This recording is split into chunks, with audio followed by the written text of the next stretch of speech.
health services. And this is issued a little lunch and learn today to talk about disaster preparedness and response for wells and on-site sewage systems. I think we're focused today on wells. This presentation, as you see, it's Aaron Ling and Dr. Phil Brown at the Tech Cooperative Extension. Worked with actually Scott Vogel of OEHS on putting this together, and Scott's on vacation, so I'm stepping in. I'm going to jump ahead a little bit. This presentation is set up for 3 different subjects. First is climate change and flooding, and I'm just going to really quickly zoom through this for the purposes of today, just to point out that, whether you think climate change is a result of fossil fuel and human activity or natural causes, it doesn't really matter. It is happening. And so this is what we want to deal with. So with respect to people that are on private wells, what does it mean, storms, flooding, and other types of natural disasters? So first off, just to clarify, there are public versus private water supplies. The public systems are typically either run, their community. You get a water bill. Someone delivers water to your house. Could be your local government. Could be an HOA, private company, PSA, Public Service Authority, and it's defined as if it serves more than 15 service connections or 25 people more than 60 days of the year, then it's a public water supply, and there are subdivisions of that. And it's regulated federally under the Safe Drinking Water Act. Now, private systems is a little different. They're considered private if they serve fewer than 15 connections or 25 people for more than 60 days per year. Typically, it's the well at someone's house. The construction of the well, where it's installed, they're all regulated by Department of Health, which started in 1990. That's when the private well regulations first came into being. Monitoring and maintenance are not required, so that's like one of the very big things that's different from a public water supply. The owner's their own water company. They're their own utility.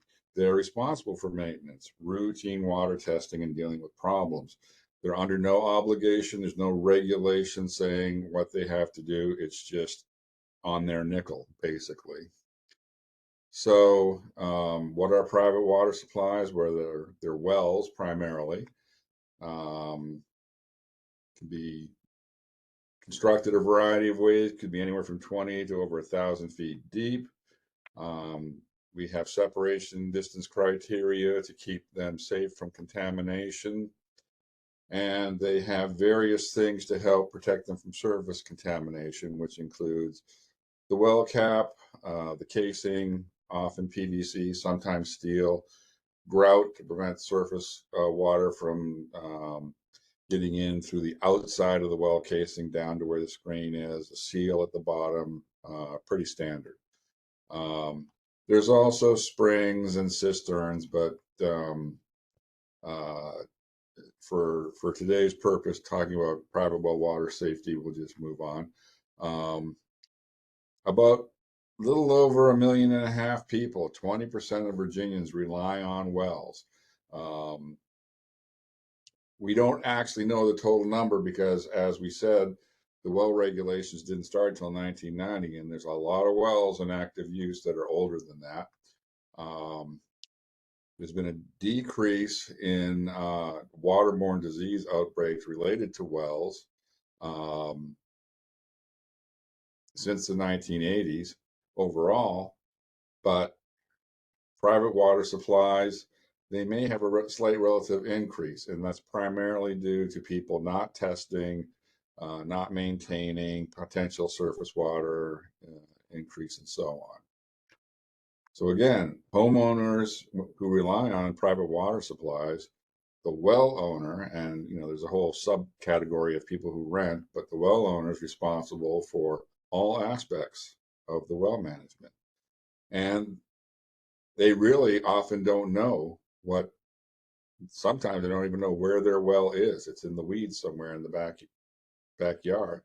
Um, we offer lots and lots of guidance and information and so forth, but it's not unusual at all for people, well owners, to maintain the well when it breaks, not in any sort of preventative mode. As far as water quality testing, you can go to a commercial lab. That's great. Might cost you $300, $400, maybe closer to double or even triple that if you're going to be testing for the new types of contaminants that we worry about now, such as PFAS. The Household Water Quality Program is something that does it for a lot. It's a community-based extension outreach, and it tests people's water samples. So I think it's like $65 to $70 a sample, and they kind of go around the state doing this. It's a wonderful program. We have some idea by county where the highest distributions are.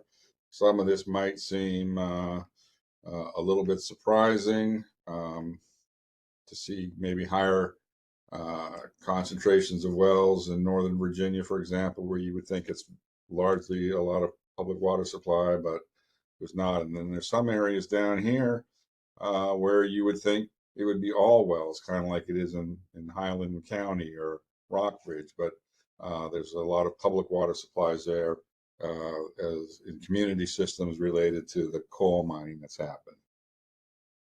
So there's the location of a well is very important, and its construction and maintenance is very important. We typically want it to be 50 to 100 feet upslope from contamination sources, not in an area that receives runoff. You want ground to slope away from the well so that if there's a rainstorm, you don't have standing water at the well. Well casing needs to be a minimum of 12 inches above the ground. More about that later. Seal, as I mentioned before, grout around the casing, and a sanitary sealed well cap for a drilled well, the top picture there, or a concrete cover for the bored well. And I'm sure everyone has driven around Virginia and seen some of these bored wells where you had a piece of plywood with a cinder block on it or something like that. That is not ideal. Talked about well construction beforehand. Want to talk about maintenance. Testing. Testing is critically important. We have recommendations, but there's no requirement that homeowners do this. So it's not unusual for wells to go years and years without having the water tested. Bacterial test. There's other contaminants that you may only do once, radiological, for example. Others that you would need to do maybe every 4 or 5 years. We have guidance on all of this following the EPA's lead. But a lot of times people don't do this, and so before a storm, they don't really know what their background water quality is. And so, it's a good idea to do this testing so you have that background. And then you keep it. You keep those well documents safe where you can find them,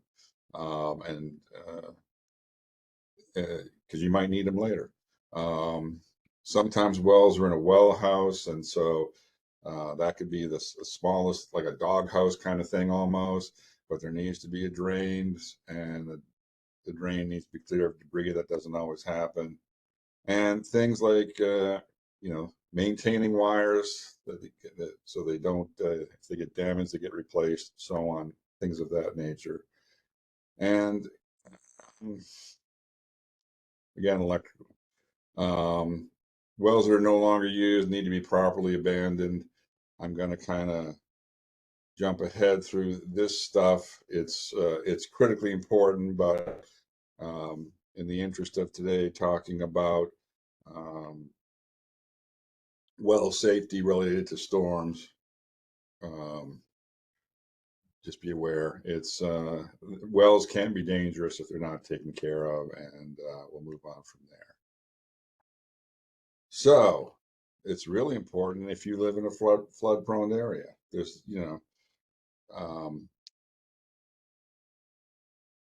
this, I find this photo, it looks funny, but it's actually, that's a well that was installed recognizing that it's an area that may be susceptible to regular flooding. So they've, all wells have to have, positive drainage away from them, but that's about as extreme as you would ever see that. Um,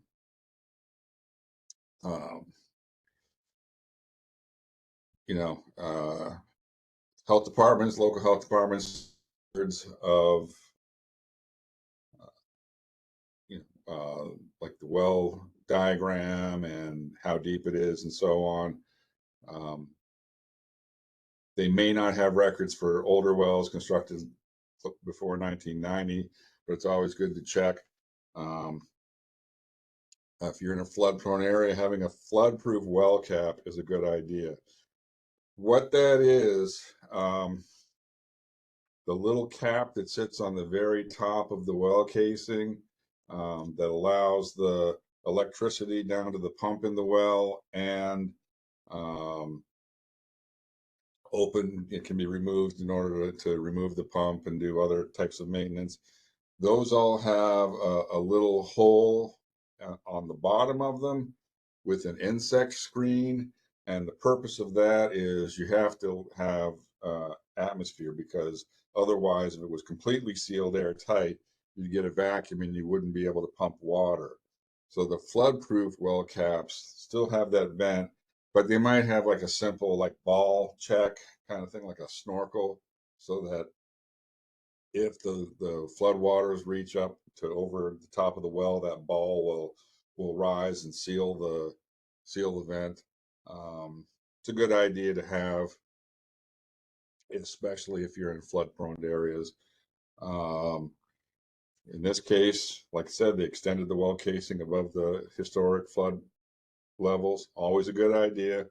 And you also, you want to make sure wells are not in areas where pesticides or other things are stored or heavily spread. People should consider having a generator to power a well pump, as well as your important appliances and your HVAC and so on. Power outages after storms are not unusual. Always good idea to have bottled water stored ahead of time. Plan for 3 days minimum. So, I mean, these are the general, pre-storm safety, emergency kit regulations that apply to actually not just houses with wells, but everyone. If a storm or a flood is imminent, you might want to disconnect the water treatment equipment, turn off the breaker. These pumps run on electricity. Plug plumbing openings when the equipment is disconnected. Close your sink drains and so forth. If you don't have a flood-proof well cap that I was just talking about, you could wrap the wellhead with heavy-duty plastic and waterproof tape. This is a temporary measure when you know that there's a big storm coming, as well as electrical boxes and outlets that are not waterproof. During a storm event, flood event, afterwards. Most important thing is follow emergency services recommendations and orders. Evacuation orders, stay-at-home orders, so forth. Stay out of floodwaters and consider them to have a possibility of carrying sewage and chemicals. There may be some water stored in your plumbing. Try to keep that in place to maintain pressure. Once the storm is over and it's safe to get around, look for damage, down trees, etc. And, it may be appropriate to have your electrical inspected if you see down wires or any other situation to, you don't want to get electrocuted. Don't use your well water if the well got flooded. Don't use it, at least initially. This is a little tricky here. Have a well drilling contractor pump your well out to remove debris and sediment. If the well's really been compromised by surface water, you might have a lot of sediment in your well water, and you could damage your pump, which is the last thing you want to do. Now, the tricky thing about this is that there's not that many drilling contractors out there, and so following a storm, it may be a challenge to get a hold of them. This is just a reality. If your well has been flooded, it should be shock chlorinated, and this is a real consideration. It's a lot of people think, well, they just pour a gallon of bleach down their well and then they run the water until they don't smell it anymore and their well is decontaminated. It's actually a little more complicated than that, and it really is a job for professionals. But as I said, the professionals may be hard to get scheduled following a major storm.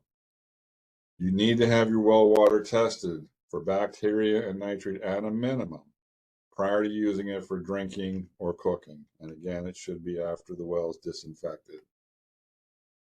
Now, this is a slide that I just added for this presentation because we actually had this in Virginia within the last 6 weeks, I guess. Hurricane Helene hit several counties in Southwest Virginia pretty hard. They damaged wells, they flooded wells, and or just areas were just severely flooding. So as part of the response to this from the Department of Health was coordination with FEMA and the Division of Consolidated Laboratory Services to offer free testing of private wells in the affected counties. Basically, it saved the homeowners the having to do, who may not have had electricity, who may not have had internet service to research where to get a laboratory and all this. It gave them an opportunity to get their wells tested. And the district local health department personnel were the boots on the ground for this. They really did stellar work in advising, getting the word out to homeowners, in some cases delivering the sample kits to them or even helping them collect samples. Again, the advice was to get the well disinfected prior to doing the testing. And because drillers are often overwhelmed following disaster, we already had in our guidance materials here at VDH detailed instructions on how to disinfect a well that has been flooded. And one of the things that we're able to accomplish very quickly is recognizing that we really should get that translated into Spanish, as well. And so that happened. Um, excuse me. These were some good lessons learned that will help us prepare for future events such as Hurricane Helene, where we can already have our plans in place to do something similar to this should the need arise. Um, I've got about 5 minutes left. I'm quickly would like to go through on-site sewage systems with respect to preparing for and recovering from disasters. Uh, Typically, if a house has a well, not always, but houses that have wells also have on-site sewage systems. And so again, this is something where the the property owner is their own wastewater utility. Um, so jump through the uh,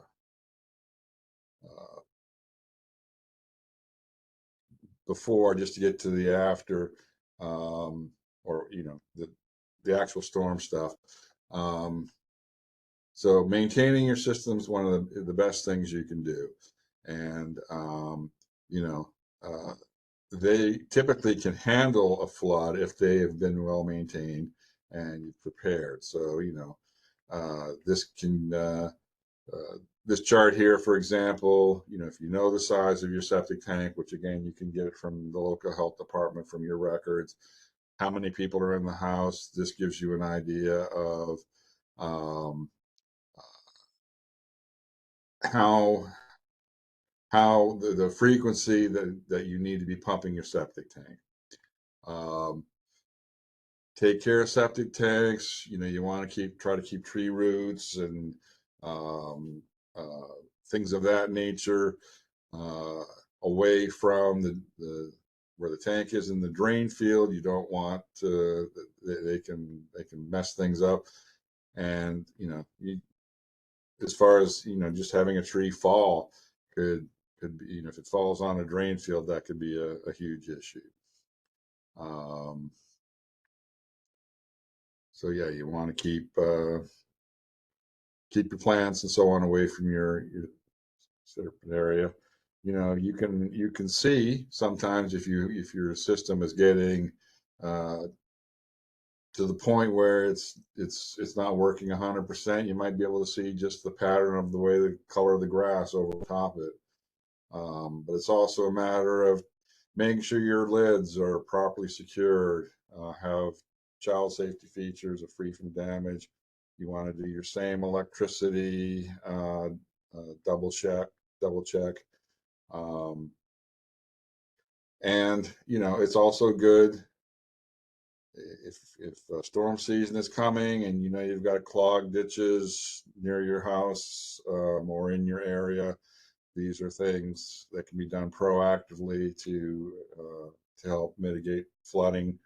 Um, your your drain field should be graded such that it doesn't have ponded water on top of it following rain events.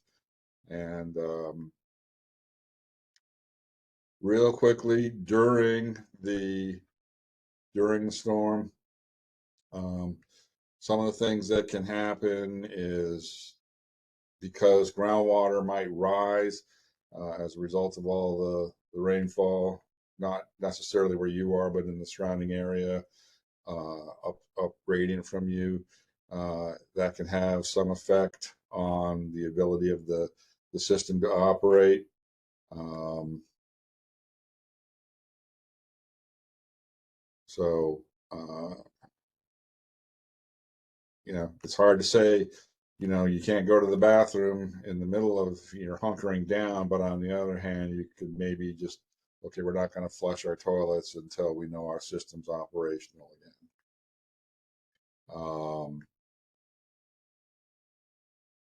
If you get too much water, the way these systems are designed is the sludge goes to the bottom, the oil and fatty stuff goes to the top, and it's designed to just release effluent to the drain field. But if you get a backup from a flooded drain field, then that system doesn't work. So that's kind of, and the worst case scenario is backing up onto the property. So again, reasons to be mindful. Same thing with your drain fields. As the water rises, you might not be getting your effluent treated as much as it should. The untreated effluent becomes part of flood water, as opposed to just doing the normal situation of being dispersed into the soil, where natural processes take care of treating the pathogens. So you get high groundwater, the treatment doesn't operate anymore. It just goes into the groundwater, which is one of the reasons why, as I mentioned earlier, you always should consider flood water to be potentially contaminated in such and such a way. So again, being prepared means have your emergency kit ready, have all your manuals and maintenance logs and everything regarding your sewage treatment plant stored in a safe, dry spot. Know which components need electricity, have an awareness of how much storage is built into your system, so forth. A generator is a really good idea. Once the storm's over, if the power's out, to be able to make sure your system, the air blowers, the aerators, so on and so forth, can be, safely run.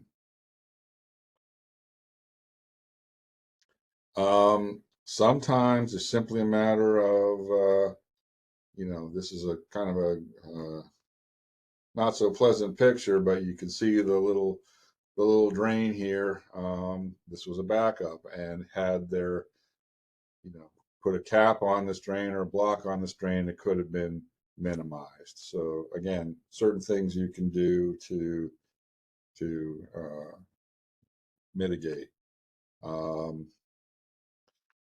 Now, you might not have thought of it. We always talk about having your septic tank pumped on a regular basis, and that generally means every few years under most normal circumstances.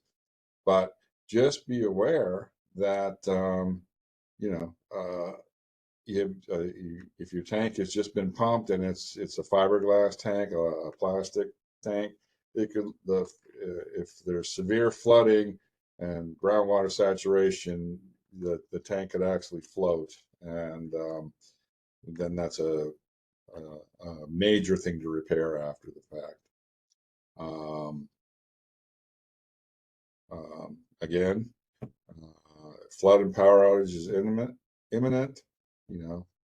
Turning off your breakers and covering your electrical boxes, unplugging appliances if it's safe, can save you headaches later. You want to minimize your water use and watch for backing up or slow drainage. Keep your cleaning supplies and bleach handy.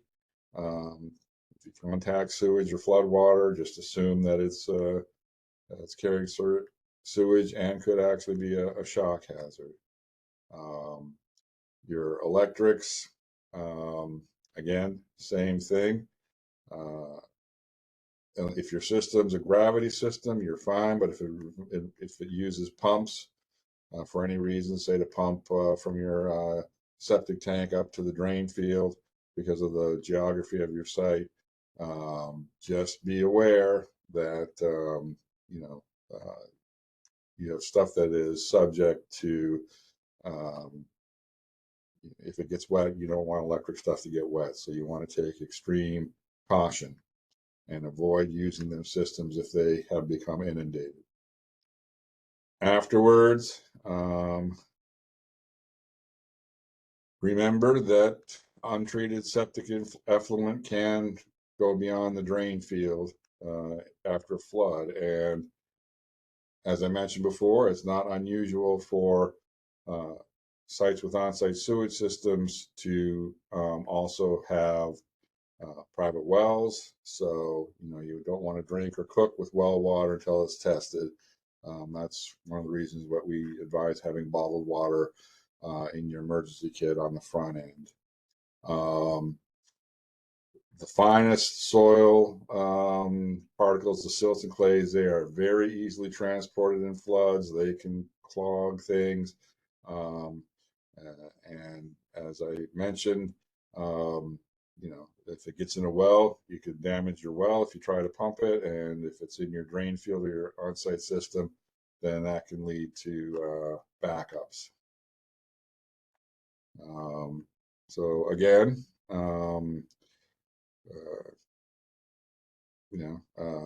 most septic tanks are below the ground surface.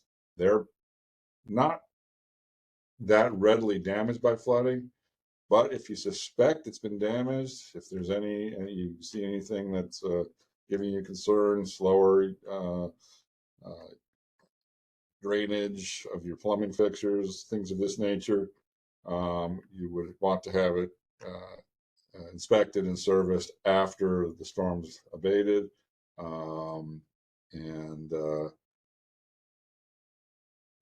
It should, you can't do it while the storm's going on. You have to wait till the storm's over. Not to mention that while the ground is wet, that can, when you drive heavy equipment around, you can compact the soils, which can give you more long-term problems. So that's I think, a very quick and broad introduction to preparing for, living through, and responding to storm events when you're on private wells and on-site sewage systems. But I hope everyone's gained some insight from this, and as we have more storms coming in the upcoming years, this gives you, if you're on wells or sewage systems, that gives you some information of how to plan ahead effectively. So I think I'm actually gone a little bit beyond the time allotted. I apologize for that, but I'm happy to answer questions that people might have. Thank you, Anthony. If there is anyone that does have any questions right now, just make sure you go ahead and unmute your mic. We only have about 10 people on the call presently. We'll try to get those taken care of. If not, we'll end the session.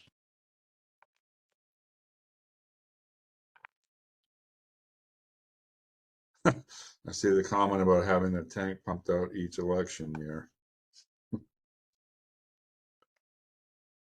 All right, I don't show any questions currently, Anthony. We do appreciate your time today. This session has been recorded, and we will post it on the YouTube channel for EP&R. And thank you for joining us today. Thank you.